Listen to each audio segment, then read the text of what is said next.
13 de abril, levado como uma ovelha ao matadouro. E os que prenderam Jesus os levaram à casa de Caifás, o sumo sacerdote, onde se haviam reunido os escribas e os anciãos. Mateus, capítulo 26, versículo 57. Após demonstrar o seu fenomenal poder, Jesus permitiu que os soldados o levassem sob custódia. Em certo sentido, isso foi simplesmente uma encenação, porque ele já havia provado claramente que eles não tinham o poder necessário para levá-lo. Com apenas uma palavra, ele poderia derrubá-los de costas. Ainda assim, a Bíblia diz que eles prenderam Jesus e o levaram. A palavra prenderam provém da palavra grega kratos. Neste caso, essa palavra significa agarrar, apoderar-se, segurar firmemente e apreender. Usada nesse contexto, comunica principalmente a ideia de fazer uma prisão à força.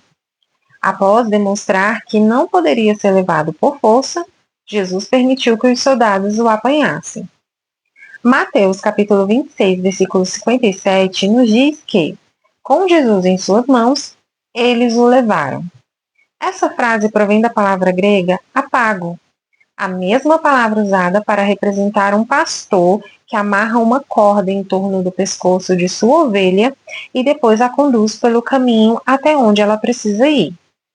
Essa palavra retrata exatamente o que aconteceu a Jesus naquela noite no jardim de Getsêmani. Ele não foi amordaçado e arrastado até o sumo sacerdote, como alguém que estivesse lutando ou resistindo à prisão.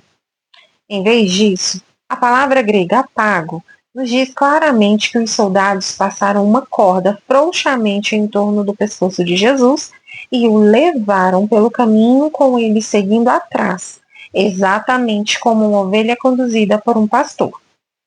Assim, os soldados romanos e a guarda do templo o levaram como uma ovelha a ser abatida, exatamente como Isaías 53, versículo 7 havia profetizado muitos séculos antes.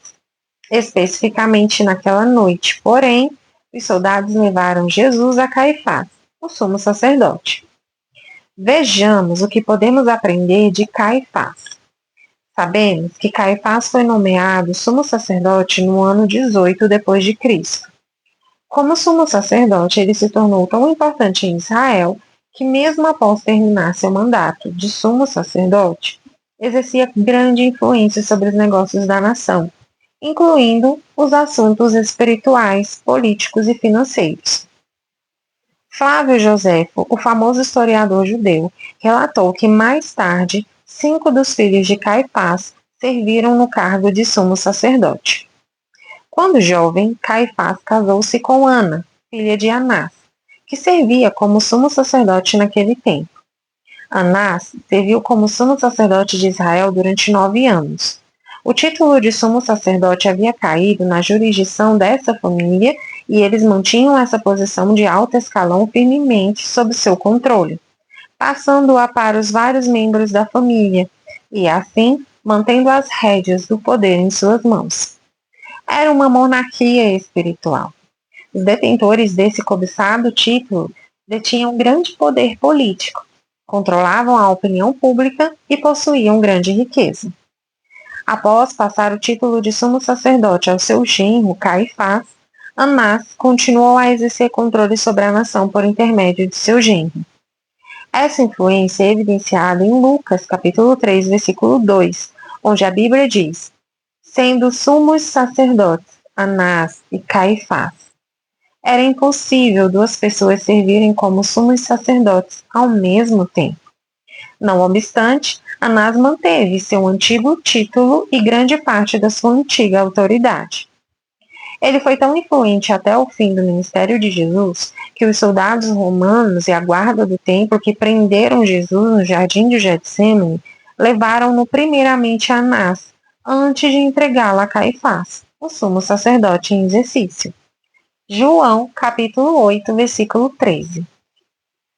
Tanto Anás quanto Caifás eram saduceus, um grupo de líderes religiosos mais liberais em questão de doutrina e tendiam a não acreditar em eventos sobrenaturais. De fato, eles consideravam a maioria das ocorrências sobrenaturais do Antigo Testamento como mitos. Os constantes relatos dos poderes e milagres sobrenaturais de Jesus, bem como a reputação que ele estava conquistando em todo o país, fizeram com que Caifás e Anás e os outros membros do Sinédrio vissem Jesus como uma ameaça.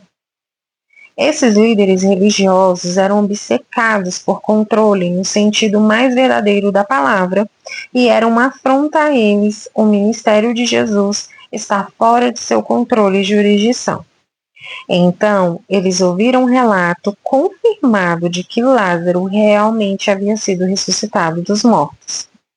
Esse incidente os levou ao limite, fazendo com que decidissem acabar com Jesus, cometendo homicídio.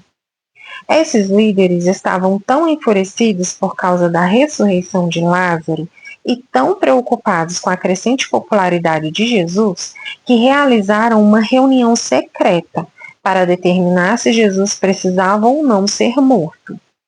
Uma vez tomada essa decisão, Caifás foi o principal responsável por planejar como fazer acontecer a morte de Jesus. Como sumo sacerdote e líder oficial do Sinédrio, Caifás também foi responsável por organizar o julgamento ilegal de Jesus perante as autoridades judaicas. Inicialmente, ele acusou Jesus do pecado de blasfêmia. Entretanto, como Jesus não quis contestar a acusação feita por Caifás, o sumo sacerdote o entregou às autoridades romanas, que consideraram Jesus culpado de traição por afirmar ser o rei dos judeus. Caifás era tão poderoso que, mesmo após a morte de Jesus, continuou a perseguir os crentes na igreja primitiva. Por exemplo, após o coxo da Porta Formosa ser curado, Pedro e João foram presos e levados perante o Sinédrio. Caifás era um sumo sacerdote naquele tempo e continuou a servir como sumo sacerdote até ser removido no ano 36 depois de Cristo. Isso nos diz enfaticamente que Caifás foi também o sumo sacerdote que interrogou Estevão, em Atos capítulo 7, versículo 1. Além disso, ele era o sumo sacerdote a respeito do qual lemos ter dado a Saulo de Tarso uma permissão por escrito que o autorizava a prender crentes em Jerusalém e mais tarde em Damasco. Em função dos eventos políticos ocorridos no ano 36 depois de Cristo, Caifás foi por fim removido do cargo de sumo sacerdote. Dos 19 homens que serviram como sumos sacerdotes no século I, esse homem maligno foi o que teve o exercício mais longo. O título de sumo sacerdote, porém, permaneceu na família após Caifás retirar-se, passando para seu cunhado Jonatas, outro filho de Anás. Considere isso. Jesus nunca pecou. Nenhum dolo foi encontrado em sua boca. E toda sua vida foi dedicada a fazer o bem e curar todos os oprimidos do diabo. Portanto, parece totalmente injusto ele ser conduzido como ovelha ao meio das víboras espirituais que estavam governando em Jerusalém. Segundo a carne, ninguém poderia ter argumentado que isso não era justo. Entretanto, Jesus nunca questionou a vontade do Pai ou recusou a tarefa que lhe foi exigida. O apóstolo Pedro escreveu sobre Jesus, pois ele, quando ultrajado, não revidava com ultraje, quando maltratado, não fazia ameaças, mas entregava-se àquele que julga retamente. 1 Pedro, capítulo 2, versículo 23. A palavra entregava-se é a palavra grega paradidomi, composta pelas palavras para e didomi. A palavra para significa ao lado e transmite a ideia de aproximar-se de alguém ou de algum objeto. A palavra didomi significa dar. Quando combinadas, a palavra resultante apresenta a ideia de confiar algo a alguém. O prefixo para sugere tratar-se de alguém de quem você se aproximou muito. Ela pode ser traduzida como comprometer-se, submeter-se, elogiar, transmitir, entregar ou entregar algo a outra pessoa.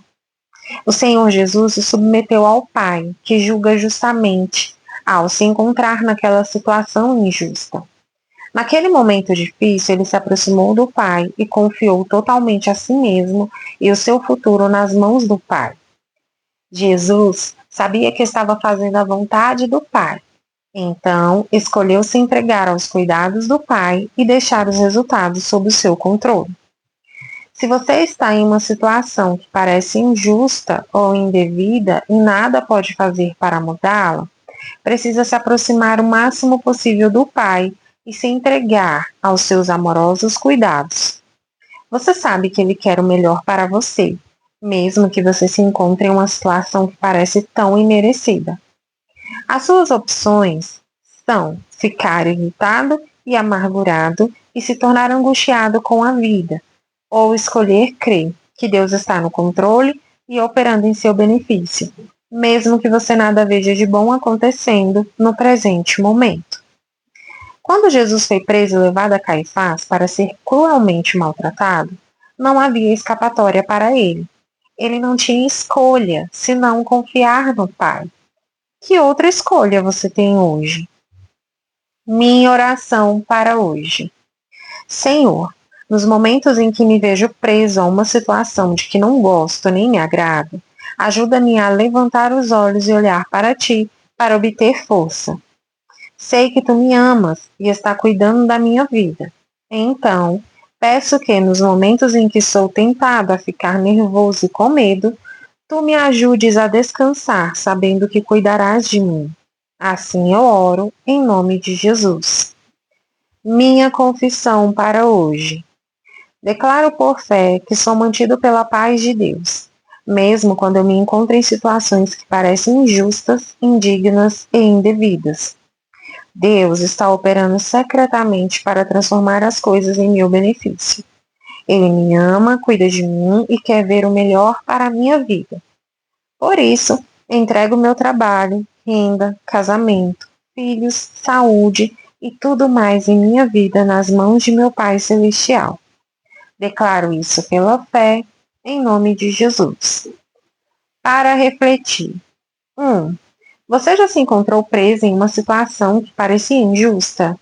O que você fez para ficar em paz e evitar medo e ansiedade? 2. Se você estivesse aconselhando um amigo preso a uma situação imerecida, que passos você sugeriria que seu amigo desse para permanecer em paz? 3. Se você tivesse de conduzir alguém em uma oração de compromisso com Deus, como você fazia essa oração específica? Por que você não dedica alguns minutos a fazer essa mesma oração por si mesmo?